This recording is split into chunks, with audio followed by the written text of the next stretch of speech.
सुनील लहरी ने बताया, रामायण की शूटिंग से जुड़ा किस्सा। बोले, नंगे पैर गर्म रेत में चलते चलते छाले पड़ जाते थे। रामायण करने के दौरान रामलला जब त्रिपाल के नीचे विराजमान थे तब मन में क्या भाव आता था, ये देख और सोचकर बड़ी तकलीफ होती थी। हमारे हिंदू प्रधान देश में ही रामलला के साथ इस तरह से ट्रीटमेंट हो रहा है।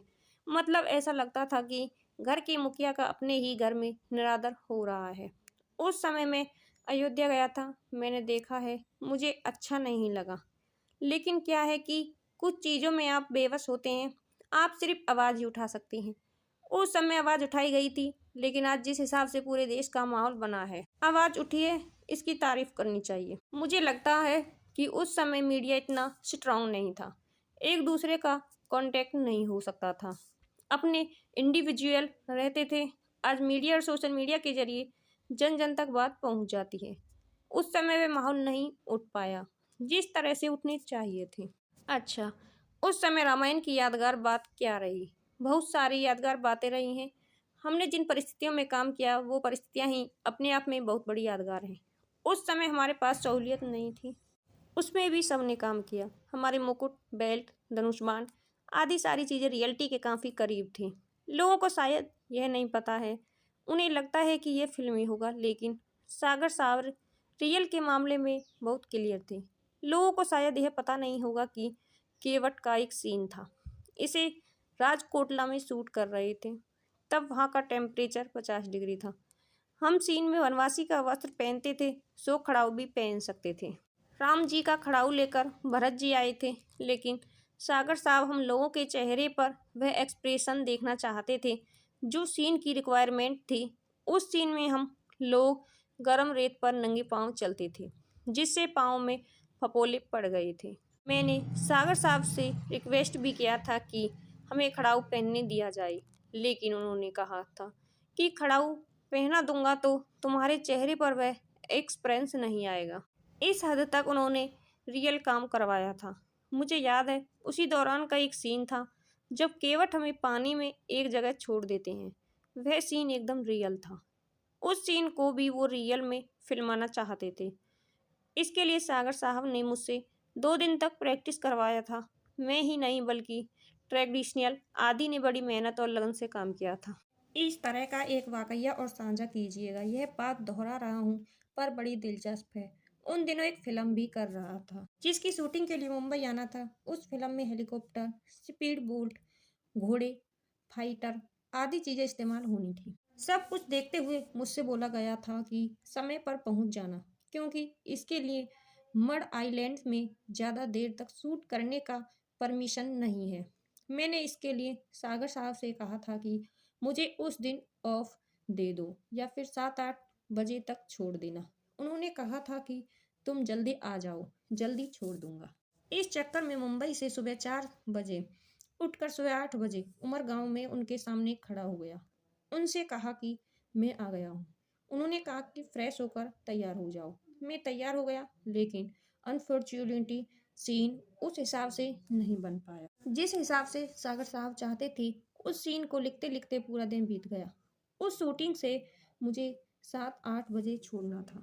वह शूटिंग ही करीब 8:30-9 बजे शुरू हुई। मैं टेंशन में था और गुस्सा में भी था।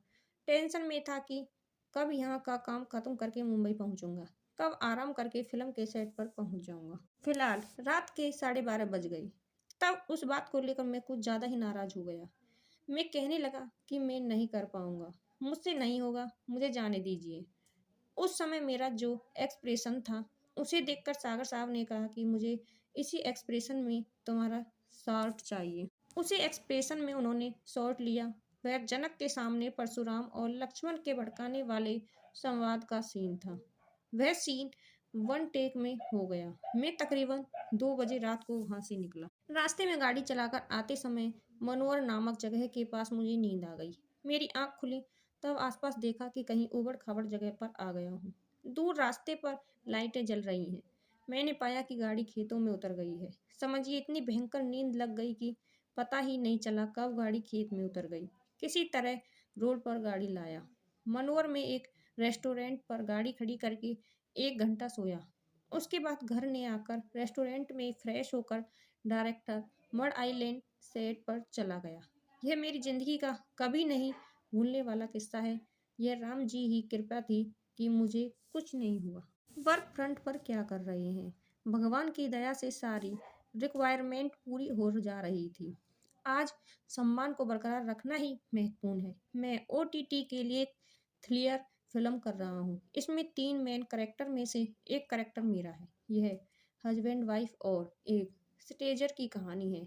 वह स्टेजर मैं हूँ। अपने आप में यह अनूठी कहानी है। यह ट्रैवल थ्रिलर फिल्म है। सब्जेक्ट अच्छा लगा क्योंकि कुछ स्ट्रॉन्ग करने के लिए था। दूसरी फिल्म रियल स्टोरी के ऊपर बेस्ड है। सन 1974 से 1975 की बात है। एक बैंक रॉबरी हुई थी, उसके ऊपर ये यंगस्टर बच्चे हैं। इसमें 14-15 साल के एक लड़के के पिता का रोल कर रहा हूँ। मैंने जितना काम किया उससे हटकर अब मुझे उम्मीद है कि लोग पसंद करेंगे। भगवान का आशीर्वाद रहा है कि मैंने अपने किसी काम को रिपीट नहीं किया। किसी और क्षेत्र में भी कुछ कर रहे हैं। मैं मल्टीटास्किंग हूँ। मेरा एक एडवर्टाइजिंग का भी काम है एंड की मार्केटिंग भी करता हूँ। मैं किसान भी हूँ, मतलब मेरे पास एग्रीकल्चर लैंड है, उसे डेवलप कर रहा हूँ। कुछ लोग यहाँ भी हैं और मेरे होम टाउन भोपाल के पास में भी हैं, जहाँ पर गेहूँ और सोयाबीन की खेती होती है। हालांकि कई बार इसे नॉन एग्रीकल्चर के ऑफर मेरे पास आए, पर उसे मना कर दिया।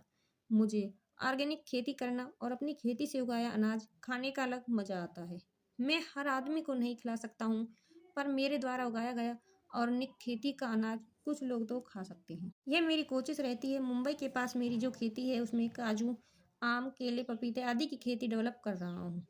इसके अलावा इंडिविजुअल प्रोडक्शन भी कर रहा हूँ, जिसे पहले भी कर चुका हूँ।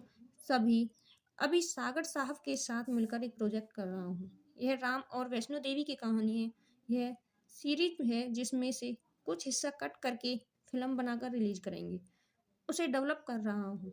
पहले इसे राम जन्मभूमि के प्राण प्रतिष्ठा के अवसर पर रिलीज करने वाले थे, पर अभी काफ़ी काम बाकी है। इसे शायद नवदुर्गा के अवसर पर रिलीज का प्लान करेंगे। यह 4 युगों की कहानी है।